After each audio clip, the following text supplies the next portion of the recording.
Rajesh Kumari ji, USA. Radhe Radhe Shri Harivansh. महाराज जी, आपके चरणों में कोटि कोटि प्रणाम। महाराज जी, मैं 19 साल से दीक्षित हूँ। निरंतर जाप करते हैं, मन में निरंतर चलता भी है। परंतु अब 1 साल से लगातार यूट्यूब के माध्यम से यूएसए में रहकर आपको सुनते हैं। लोभ, क्रोध, अहंकार, मद मत्सर पर काबू हो गया, परंतु मोह में काबू नहीं हो पा रहा। गुरुजी, आप कुछ ऐसा मंत्र दीजिए जिससे मेरा बच्चों से मोह कम हो जाए। पीतल को सोना समझ लेंगे तो जौहरी के सामने खाली हाथ जाना पड़ेगा। बात समझ लीजिए, बस इशारा ही बहुत है। अगर पीतल को हम सोना समझ करके जौहरी के पास जाएंगे तो खाली हाथ होगा, रकम नहीं मिलेगी, क्योंकि रकम सोने की होती है। काम क्रोध पर विजय प्राप्त हो गया तो सबका मूल तो काम ही है। काम से ही क्रोध का प्रादुर्भाव होता है। जब काम की आपूर्ति होती है तो क्रोध होता है। कामा संजायते क्रोधा, और काम की जब पूर्ति होती तो लोभ होता है। ये सब उसी से प्रकट होते हैं।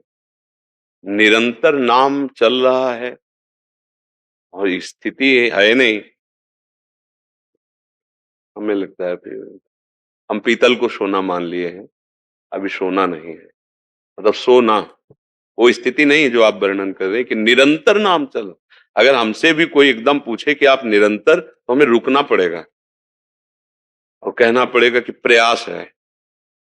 आगे श्री जी जाने कि क्या हो रहा है, वो क्या प्रयास है उनके बल से। हमने बड़े बड़े भजनानंदियों को इसी बात में रोते देखा है कि जैसा भजन होना चाहिए वैसा नहीं, पहले सुधार करो। ये अहम की भूमिका से वचन कहे गए हैं, स्थिति नहीं है। अगर आप सही ढंग से चलोगे तो स्थिति आ जाएगी। हमारे लिए ही स्थितियां हैं। जब नाम का तुम निरंतर की बात कहते हो, हम कह रहे हैं कुछ वर्ष 1 घंटा नियम बना लो नाम जपने का। वचन याद रखो, 24 घंटे में। वैसे तो हमने सबके लिए कहा कि अगर 24 मिनट भी ईमानदारी से तुम प्रभु का भजन करोगे तो उसका रंग देख लेना। हम 1 घंटे के लिए कहते हैं। अगर कुछ वर्ष आप 1 घंटे भजन करें तो आप देखेंगे आपके अंदर कैसा ज्ञान प्रकाशित हो रहा है। ज्ञान ही, विवेक ही मोह का नाश करता है। अब अगर देखो, अल्ट्रासाउंड नहीं होता, हम तो कह रहे हैं बहुत स्वस्थ हैं, लेकिन वो अल्ट्रासाउंड करके बता रहे हैं कि तुम्हारी पथरी, तुम्हारे ये रोग है, तुम्हारी, तब हम मान लेते हैं ना। तो ऐसे ही संत जनों की दृष्टि अल्ट्रासाउंड है, एक्सरा है। और तुम्हारे मन का, आज तक कोई ऐसी मशीन नहीं बनी जो मन का एक्सरा करे, वहां से पकड़ा जाता है। देखो, जितने भी दोष हैं वो अविवेक में है, और जितने भी दोषों पर विजय पाने वाली बात वो विवेक में है। होए विवेक तो मोह भ्रम भागा। विवेक हुआ, मोह भ्रम, तब सब विषय विलास विरागा। प्रारंभ यहां से होता है। सबसे पहले मोह का नाश होता है। आप काम विजयी हैं, क्रोध विजयी हैं, लोभ विजयी हैं, आप केवल मोह से परास्त हैं। अब कैसे हम, मतलब सवाल ही नहीं बैठ रहा। मतलब एक सिद्धांत होता है ना, एक सूत्र होता है ना, सवाल सही नहीं बैठ रहा। आपका निरंतर जप हो रहा है, सवाल ठीक नहीं है, मतलब दशा जो बताई जा रही वो है नहीं। इसलिए प्रार्थना है, ईमानदारी से भजन में लगो और अपने को अधम समझो। देखो, अगर ऊंचे उठना है तो हनुमान जी जैसे महापुरुष विभीषण को परिचय दे रहे, क्या असमय अधम सकासुन मुंह पर रखिए। जीवन का लक्ष्य भजन है। जब, क्योंकि देखो हम लोग उसी मार्ग से चले हैं। निरंतर भजन और मोह और वृत्तियां, मतलब किससे भजन कर रहे हो, किससे भजन कर रहे हो? अगर मन मोही है, मन विषयी है, तो भजन किससे हो रहा है निरंतर? आपने कहा मन से। जिसका मन से भजन होता है तो सा वही मन कृष्ण पदारविंद। जिसका एक एक निरंतर भजन का मतलब एक एक वृत्ति, तो मुरारी पादार्पित चित्त वृत्ति। देखो, गोपी जन भजन करते हैं, बंशी बजी तो किसी को शुद्ध ही नहीं है। जहां से बंसी की आवाज है उधर भागी चली जा रही, मंत्र मुग्ध हुए। भागवत में वर्णन है, अगर एक कान में कुंडल है तो दूसरे में पहन नहीं पाई। क्यों? क्योंकि रुचि नहीं है। वो तो व्यवहार मात्र हो रहा था। प्रीतम का बुलावा आया, आई ब्रजनार सुनत बंसीरो, गृहपति बंद विसारे, दर्शन मदन गोपाल मनोहर, मनसी ताप निवारे। हर्षित बदन बंक अवलोकन, सरस मधुर धुनि गावे, मधुमय श्याम समान अधर धरि मोहन वेणु बजा। निरंतर नाम मतलब सिद्ध पुरुष नाम जपने का प्रयास करते हैं। निरंतर नाम स्वतः चलता है, प्रश्न की कोई गुंजाइश ही नहीं है। अपने लोग उसी मार्ग में चले हैं ना। एक एक मिनट की स्थिति देखी है यहां, क्योंकि अंतर्मुखता से तो महात्मा बना जाता है, कोई बाहर की दृष्टि थोड़ी।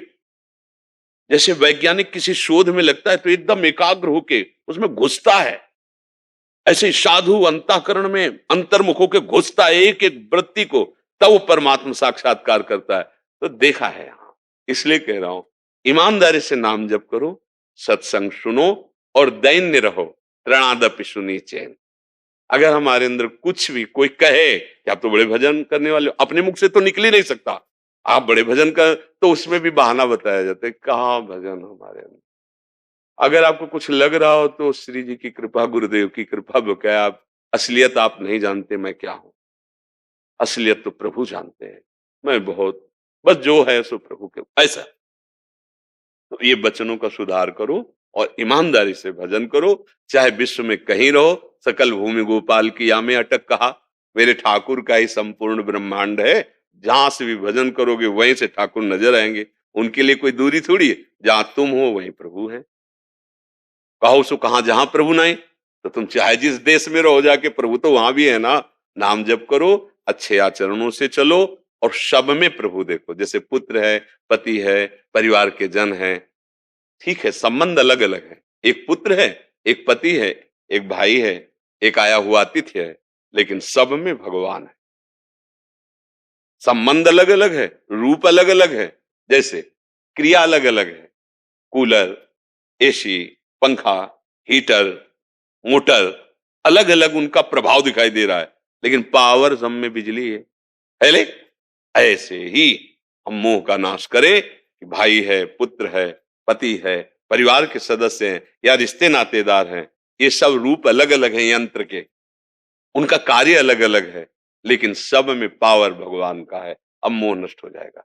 सब में अपने प्रभु को देखना मोह का नाश है। ये विवेक से होता है, और जहां विवेक प्रकट हो गया तो भगवत प्राप्ति दुर्लभ नहीं है। तो सत्संग सुनिए, नाम जप कीजिए और अपने में दैन्यता लाइए।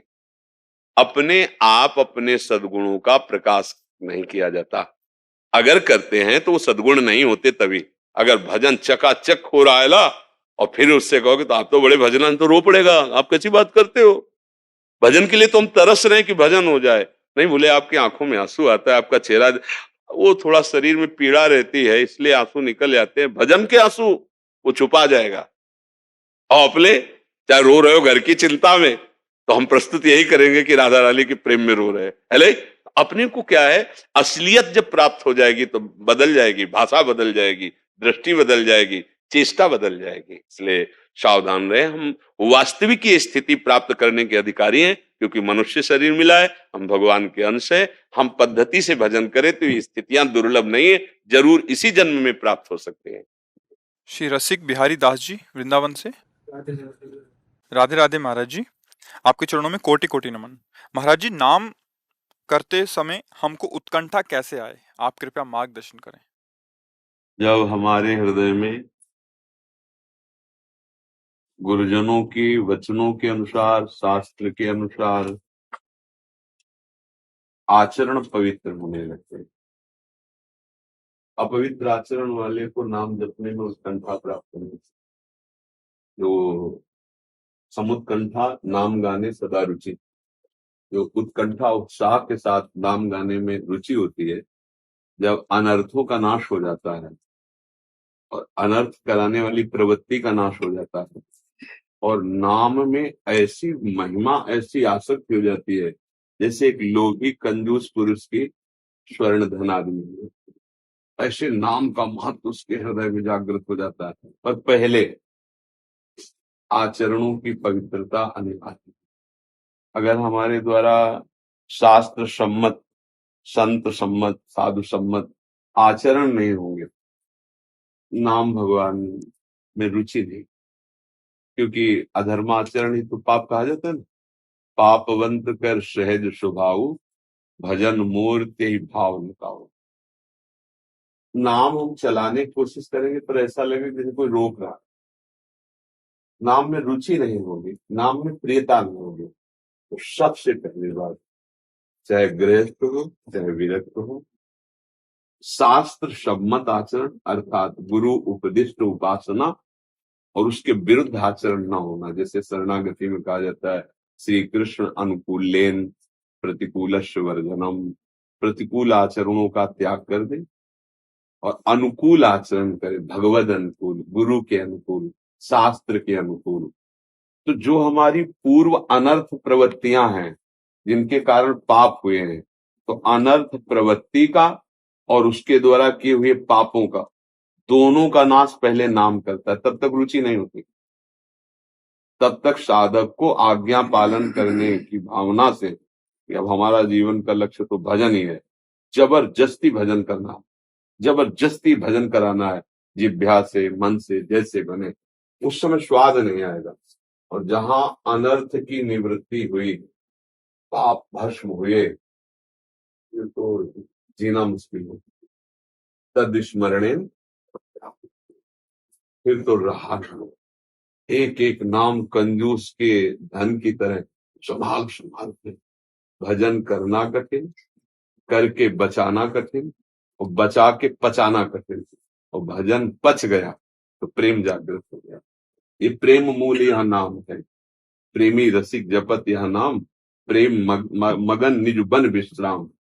जब प्रेम प्रकट हो जाता है इसी नाम से, प्रेम मूल यह नाम, इसी नाम से प्रेम प्रकट होता है नामी के प्रति, इसी नाम से रूप प्रकट होता है। रूप छके घूमत रहे तन को तनिक न भान, नारायण दृग जल बहै यह प्रेम पहचान। रूप समाया है, नाम पुलकित होकर बहता है। पर ये दीर्घ काल, तो बहुत लंबे समय तक श्रद्धा बने ना बने, सुख मिले ना मिले, अनुकूलता आवे या प्रतिकूलता आवे, अब हमें अपने कार्य में दृढ़ रहना है, बस नाम। तो अनर्थ पाप प्रवृत्तियों का नाश करके ये भी हृदय को पवित्र कर पाया। और आचरण चूंकि अब नए पाप हो नहीं गए, पूर्व का नाश हुआ, अब तो छिन छिन रुदन करन छिन गावत, इतना आनंद की रोना आ रहा, इतनी कृपा। तभी तो दैन्य हो जाता है, तभी लुटता है। जिस डाल में फल लग जाते हैं ना, वो झुक जाते हैं। जिसके हृदय में नाम का प्रभाव प्रकट, वो झुक जाते हैं। उससे कभी अपराध हो ही नहीं सकते, क्योंकि डरता रहता है कहीं ये रुक न जाए, कहीं ये छीन न जाए। भजन की अपच है अहंकार, भजन का पाचन है अहंकार होते। वो सिद्ध सदोई भाषा में बोले जाते हैं महाप्रसाद सिद्ध हो गया। सिद्ध का मतलब जैसे चावल सिद्ध हो जाए, पक जाए, उसे जहां भी पकड़ो दब जाता है ना, ऐसे कोई अपमान करे, कोई निंदा करे, तो भी शांत गंभीर प्रसन्नता, सब में भगवत भाव, अब वो सिद्ध हो गया। अब भजन का जो स्वाद है वो हमारे यहाँ भोरी करके एक महान संत है, उन्होंने यही कहा है, श्वास नाम दो बिलक चलत है, इनको भेद नमो को भावे, नाम है श्वास श्वास है नाम। नाम श्वास को भेद मिटावे, रोम रोम रग रग बोले, तब कछु स्वाद नाम को पावे। जैसे हरिवंश महाप्रभु कहते, राधा नाम सुधारसम, राधा नाम अमृत रस है। महाप्रभु चैतन्य देव कृष्ण कृष्ण कृष्ण कृष्ण कृष्ण, कितना स्वाद नाम का, अश्रु चल रहे, रोमांच हो रहा है। जिधर देख के कृष्ण बोला वो वातावरण कृष्ण बोलने लगा, चाहे वो जड़ हो चाहे चैतन्य हो।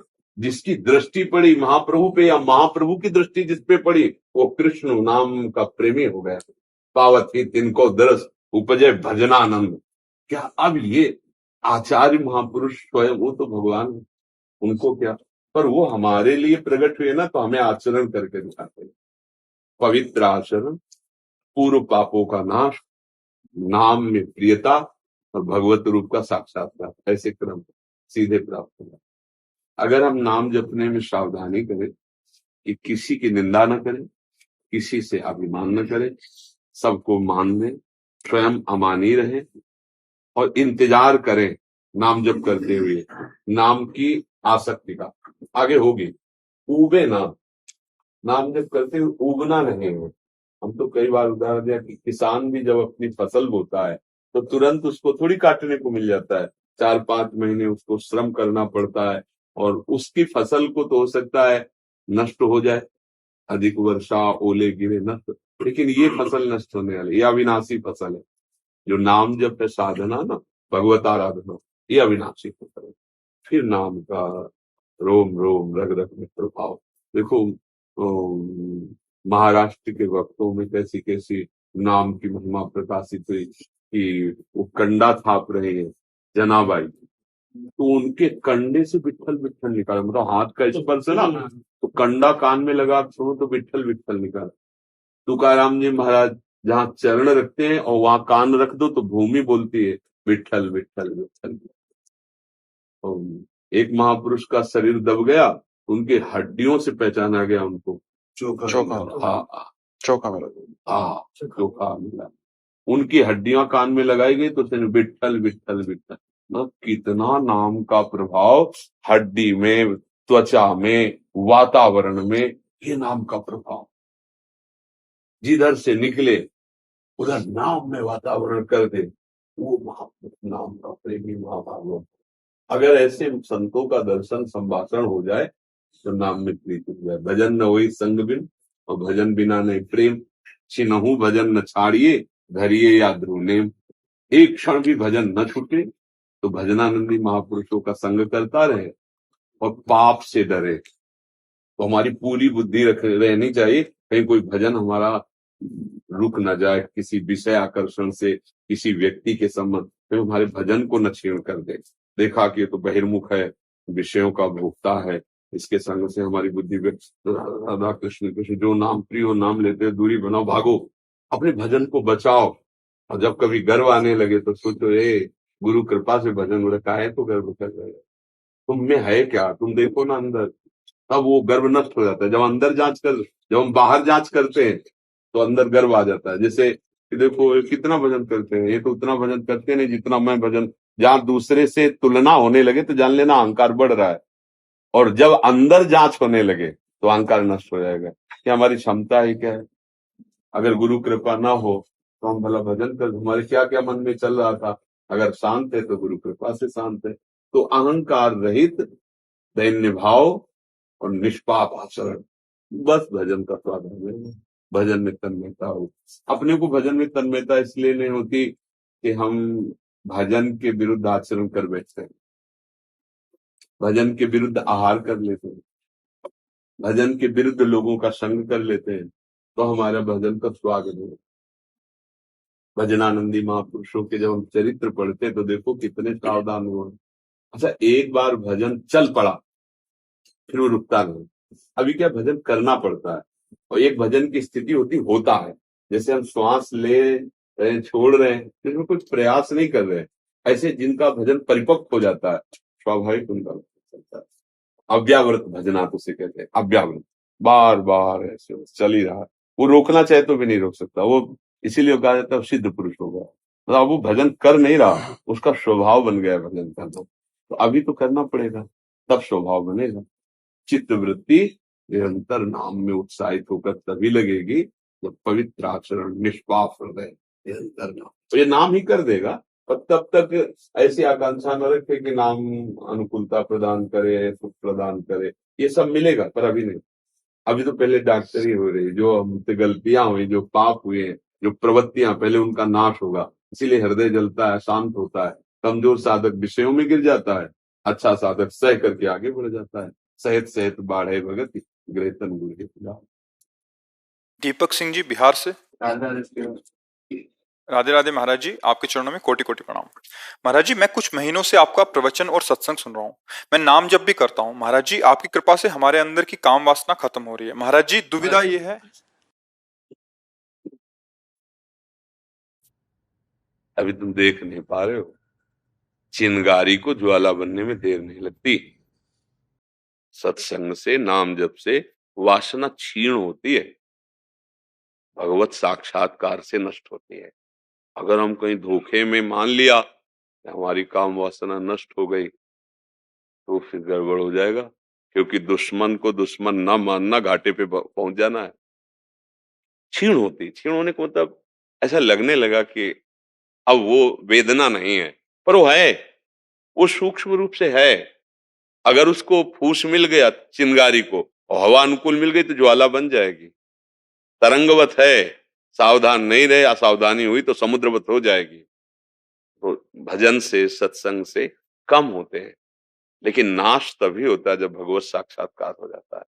तभी वो माना जाता है कि अब इसको कोई बिगाड़ नहीं सकता। नई स्वात्मा रामम विषय मृग तृष्णाम भ्रमयति। जो आत्म तत्व का बोध प्राप्त कर लिया फिर उसे भ्रमित माया नहीं कर सकती। एक संत थे, रोज भिक्षा मांगने जाते थे। तो गांव के किनारे एक वैश्या का घर था, तो उनके पास बकरा था, तो बकरा की दाढ़ी थी। तो पूछते थे, बाबा जी, विनोद करते थे, तुम्हारी दाढ़ी अच्छी या हमारे बकरे की दाढ़ी अच्छी? वो कुछ नहीं बोलते थे।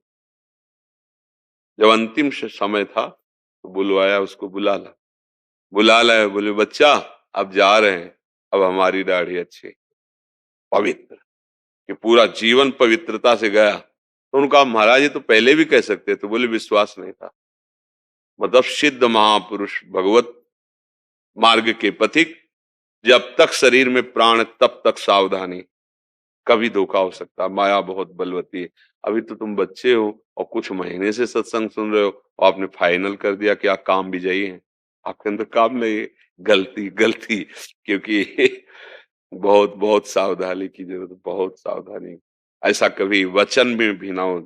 नारद जी को यही वचन गिरा दिया था अगर भगवान न बचाते। नहीं, शंकर जी से यही तो जाके कहा कि अब हम काम विजयी हैं और भगवान से मत कह देला जाके। तो उनको लगा शंकर जी ने तो काम को जला दिया है, जीते तो नहीं गुस्सा में, और हमको तो गुस्सा भी नहीं आई, तो इसीलिए हमारा यश ना हो, शायद ऐसा कह रहे हो। जब आम हो जाता है तो बुद्धिमान। अरे भगवान शंकर ज्ञान समुद्र हैं, और वो हरि के पास गए, बोले प्रभु हमने तो काम, अरे बोले आप काम विजय करो तो क्या है, आपका कोई स्मरण कर ले तो काम विजय हो जाएगा। भगवान ने, अच्छा भगवान सही कह रहे, सत्य बोलते हैं, भक्त का स्मरण कर ले तो विकारों पर विजय प्राप्त, जैसे बच्चा बोल रहा है। भगवान को तो देखा नहीं, संतों की बात सुनी, संतों तो ऐसा आभास हो रहा है उसको कि पहले जो हम जल रहे थे, जो हमें वेदनाएं हो रही थी, वो अब शांत है। वो उतना अनुभव करके बोल रहा है, लेकिन वो है, चिंगारी है। भगवान से थोड़ी देर में विदा हुए और एक नगर, राजकुमारी, स्वयंवर हो रहा है। अभी कह के आए थे भगवान से, और फिर भगवान की याद की कि आप अपना रूप दे दो क्योंकि ब्याह हो जाए।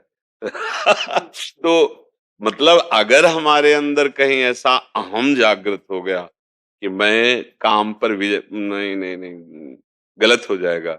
हाँ, गुरुजनों की कृपा से, भगवान की कृपा से, भजन के बल से ये शांत होता है और एक दिन मिट भी जाता है, पर तभी मिटता है जब भगवान का साक्षात्कार होता है। जब तक भगवत साक्षात्कार ना हो, वो तो दिव्य महापुरुष लीला करके हमें दिखा रहे हैं, तब तक मतलब डरना चाहिए। शास्त्र विरुद्ध आचरण नहीं, कुसंग नहीं, वो शांत रहेगा। और अगर कहीं मिल गया, वो 20 वर्ष की 50 वर्ष की ब्रह्मचर्य साधना मिनट में फिसला देगी। माया बहुत प्रचंड है। अब आगे बोलिए। महाराज जी, दुविधा ये है कि माता पिता चाहते हैं कि मैं वैवाहिक जीवन व्यतीत करूं। हाँ, करो करो, विवाह करो, गृहस्थ में रहो, संयम से रहो, दोनों मित्र बन करके संतान उत्पत्ति रूपी पूजा गृहस्थी की, माता पिता की सेवा हो, समय से ब्रह्मचर्य रहो। गृहस्थी का जो ब्रह्मचर्य है वो एक समय है, ऐसे पशुवत आचरण न धारण करे। अच्छा बच्चा, कलयुग है, कई सब नौजवान ही संत हैं, पर बहुत कठिन है बच्चा, संत मार्ग बहुत कठिन है। शासन में गुरुजनों के दृष्टि में रहने पर हम बच सकते हैं। अब देखो, बड़ा लंबा जीवन होता है, हम लोग उसे देखें, हमारा मन अभी शांत है। कभी ऐसा भी होता है कि पागल बना देता है, कुछ नहीं सुनाई देता है। उस समय सहन कर पाना केवल लक्ष्य में ताकत है। ये मुझे भगवत प्राप्ति करनी है, अब चाहे मर जाऊं, मैं गलत आचरण नहीं करूंगा। अब इतना लंबा जीवन, पूरे जीवन ब्रेक खुलनी नहीं चाहिए, ब्रेक ही लगी नहीं, इधर असत मार्ग, तो बहुत कठिन जीवन है। भगवान की कृपा से ही निपटता है, नहीं तो बहुत कठिन है। हम सलाह नहीं देंगे कि तुम वैराग्य ले लो, तुम विरक्त होके रहो, नहीं। तो ऐसे हमारे पास गृहस्थ भी जन है जो पति पत्नी है, नई अवस्था के हैं और ब्रह्मचर्य से, कि हम रहेंगे पति पत्नी पर ब्रह्मचर्य से दोनों रहे। ऐसे 10 जोड़े तो है ही है। मतलब 10 दंपति तो है ही है। तो हमें बहुत अच्छा लगता है कि हमें जिससे भय है उसी को पास रखते हुए तुम ब्रह्मचर्य हो, हमसे तुम श्रेष्ठ हो, है नहीं? हमसे तुम श्रेष्ठ हो। तो हमें लगता है बच्चा कि अगर ऐसा कोई सात्विक साथी मिल जाए जो भजन करने वाला हो, मतलब धर्म से युक्त हो, और ब्याह कर ले, माता पिता की सेवा करे और खूब भजन करे, तो वहां गिरने के चांस नहीं है। इसमें गिरने के चांस हैं। अगर बाबा जी बन के भ्रष्ट आचरण इधर उधर के, तो भैया मतलब बहुत बुरी दशा समझो। तो हम कहते काहे को ऐसे करो भाई, दो मार्ग हैं। अगर हमारा मन तो फिर गृहस्थी का सेवन करे, धर्म से रहे, ब्रह्मचर्य से रहे, नियम से रहे। गृहस्थी अगर नियम से रहते हुए फिर गृहस्थ धर्म के अनुसार भोग आदि करता है, वो मतलब संयमी ही माना जाता है। अब पराई स्त्री हो इधर उधर, तो वो तो कोई भी हो, चाहे बाबा जी हो चाहे गृहस्थ हो, दुर्गति कानून के विरुद्ध आचरण करेगा तो दुर्गति तो होगी उसकी। बच्चा वैराग्य की मत सोचना। देखो हम लोग जैसे समय व्यतीत किए ना, अब वो समय नहीं है। ये तो कहो धाम है, इतनी व्यवस्था है, बड़े कष्टपूर्ण जीवन व्यतीत हुए हैं, गालियां लोगों को मिली। अब देखो ऐसा कलिकाल बढ़ रहा है कि सैकड़ों लोगों के बीच में संत वेशधारी को कूट कूट के मार डाला। नहीं आप लोगों ने समाचार में सुना हो? अरे भैया अगर कोई अपराधी है तो उसको आप पकड़ लो ना। हम कहते हैं ठीक है, आपको शंका है कि ये अपराधी है, फिर उसकी जांच कीजिए। हमारा न्यायालय विभाग, ये कौन सी पशुता है? साधु है तो मार डाला। तो समाज देखो बदल रहा है ना। हमें लगता है कि अब जो आ गए हैं भगवत मार्ग में, भगवान रक्षा करें, गृहस्थी में रह के भजन करना चाहिए। आज भ्रमण का समय नहीं कि आप गंगा यमुना किनारे घूमो मांगो खाओ, आज समय नहीं है। समय नहीं रहेगा कि साधु का मंडल लेके भ्रमण करे। आप देखो भ्रमण बंद, सब संत महात्मा अपने अपने इष्ट के धामों में, पुरियों में अपना अपना कुटिया बना के भजन करे। समय बदल गया। नहीं पहले ऐसा ही था, आज इस वृक्ष के नीचे कल उस वृक्ष, आज इस गांव में कल उस गांव में, ऐसे भ्रमण करते हुए। आज समय नहीं है, तो बहुत कठिन है भगवत मार्ग। इसलिए बच्चा ऐसा तो सोचना ही मत। हाँ ये सोचो भगवान की प्राप्ति करनी है, संयम से रहना है, माता पिता की सेवा करनी, भजन करना, पक्की बात। देखो वो तो हमको भी करना पड़ रहा है। हम आपसे बात कर रहे हैं ना, हम आपकी सेवा कर रहे हैं ना, समाज को लेके चल रहे हैं ना। तुम वहां चलो, तुम्हारे पास 4-5 लोग होंगे या 4-5 हजार रोज मिलते हैं, तो सेवा तो सेवा ही है ना। हर कष्ट सहते हुए अपने धर्म में चलना, और धर्म का फल है समाज की सेवा में लगना। इसीलिए कहते हैं ठीक से चलो, गृहस्थ में रहो, बहुत बढ़िया मार्ग है। किले में सुरक्षित, प्रहार से बच जाओगे। बाबा जी को मतलब ललकार कर पछाड़ करो, वो कोई सूरवीर योद्धा ही होता है। नहीं तो भैया योद्धा का वेश रख लेना सरल है, लेकिन सूरवीर योद्धा बनना बड़ा मुश्किल है। क्योंकि हमारी लड़ाई बाहर नहीं है, अंदर है। काम क्रोध लोभ मोह मद मत्सर ये जला रहे हैं हृदय को। शांत भाव से सह रहा है, नाम जप कर रहा है, किसी से इसमें सहयोग नहीं हो सकता। क्या सहयोग हो सकता है? अगर किसी से सहयोग लो तो भ्रष्ट हो जाओगे। कोई भी हमारे सहयोगी नहीं, केवल गुरु और इष्ट। तो ये मार्ग बहुत खतरे का है।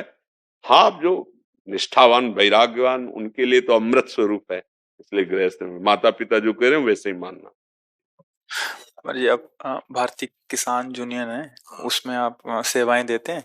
तो आप जैसे किसानों के बारे, जब उनकी तकलीफों के बारे में बोलते हैं तो कह रहे आप इनको बहुत अच्छा लगता है कि मतलब हाँ आपको ही तो चूंकि है हम एक जो पैदा हुए किसान के घर में ही है ना, तो वो समस्याएं पढ़ी लिखी नहीं, वो तो देखी वही है ना कि किसानों को जो, और सबका पेट भरने वाला है, चाहे जिस सर्विस में हो, चाहे जिस पद में हो। रुपया थोड़ी खाओगे, खाओगे तो अन्न नहीं। और वो, और उसकी तरफ देखना अनिवार्य है हमारी सरकार को भी और अन्य समाज के पदाधिकारियों को भी। पर किसान पद एक ऐसा है कि उस पर प्राय दृष्टि नहीं रहती, क्योंकि वो एक गांव में कोने में बलपूर्वक मेहनत करता है, उसकी फसल नष्ट हो गई, अब बच्चे पढ़ाने, सारी सेवाएं करनी, तो ऐसा संगठन भी करना चाहिए।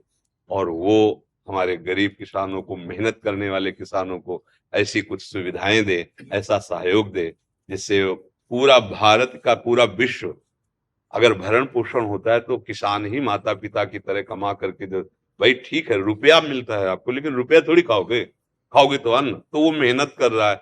अच्छा जैसे आप सब नौकरी पेशा वाले तो सबको पैसा मिल रहा है, लेकिन उसकी फसल नष्ट हो गई, पैसा लगाया फसल भी नष्ट, अब क्या रह गया उसके पास? हमने देखा है। और जो उसी में पैदा हुए ना, हाँ वो उसी में बहुत, मतलब एक तप में जीवन, एक कष्ट में जीवन, पूरा परिवार बैठा हुआ है, बादल चढ़े हुए हैं, सरसों की फसल पकी खड़ी है, अगर पानी गिरा और सुबह सूर्य की किरण निकली तो सब कलियां फिर और सब सरसों बिखर जाएगी। कोई उपाय, हे भगवान आज की रात तो सुबह हम मेहनत करें, और अगर बरस गया और धूप खिली तो सब, अब उसका क्या होगा? अब उसकी कोई मुआवजा थोड़ी देगा, किसान भोग रहा है। बहुत बहुत ये तो मतलब इस पर हम एक दो बार, अब जैसे अपने बैल जोतना बंद हो गया, ट्रैक्टर से चल रहा, छोड़ दिए गए। अब जो गौएं दूध नहीं देती छोड़ दिए गए। अब वो समूह का समूह किसान की फसल को जैसे, इसीलिए हम कहा कुछ ऐसे संगठन बनने चाहिए जो ऐसे पशु हैं उनको एकत्रित करके उनको भोजन आदि की व्यवस्था। अब इतना किसान थोड़ी धनी है कि वो हर खेत में जाल लगा ले, हर खेत को ऐसे बांध ले। जंगली पशु हैं, नील गाय हैं और जो आवारा पशु हैं वो उसकी फसल को नष्ट करते हैं। वर्षा आदि अधिक झंझावात, ओला बरस गए, उसकी फसल नष्ट हो गई। तो ये अच्छा है, हम चाहते भी हैं कि ऐसे समुदाय उठ करके खड़े हों जिससे हमारी सरकार सहयोग करे, किसानों की तरफ दृष्टि जाए। क्योंकि कोई भी हो, पाओगे तो दाल रोटी फल फूल वो सब इन्हीं से पैदा हो रहा है, सब्जी फल मूल जो भी है किसानों से हो रहा है। और बहुत कष्ट का जीवन होता है किसान का। मान लो जिनकी जमींदारी वो बात अलग है कि, लेकिन जिनके 10-5 बीघा खेती मेहनत कर रहे हैं, परिवार के बच्चे पढ़ाने हैं, ब्याह आदि करना है, बहुत हमें तो लगता है कि इस पर ध्यान देना चाहिए। क्योंकि ये सबके जीवन का मूल किसान है, ये अन्न आदि भोजन आदि आहार आदि वहीं से प्राप्त होता है। तो अगर आप ऐसा कुछ कर रहे हैं और लोगों को इसमें जोड़िए और आगे बढ़िए, हमारे हृदय की इच्छा भी यही है। आपको नहीं है सब किसानों की तरफ से जी एक स्मृति चिन्ह है जी, एक किसान भवन है जी, अच्छा जी, सिसोली में है जी, टिकैत साहब ने बनाया था जी। हाँ। तो एक सम्मान देते हैं, भारत गौरव सम्मान। जी ये राकेश टिकैत जी है, ये हमारे पिताजी नरेश टिकैत जी है, चौधरी महेंद्र सिंह टिकैत जी है जी। तो ये आप हाँ हाँ ठीक है।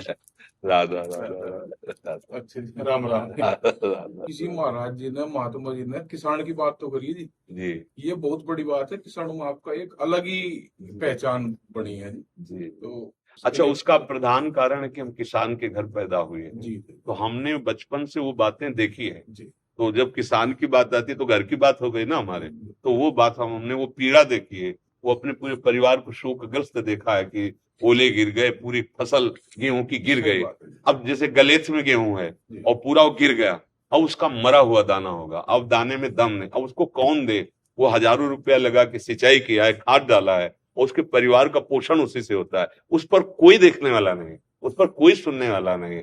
सब जगह सब बातें हो रही, पर उस पर भी तो नजर करो।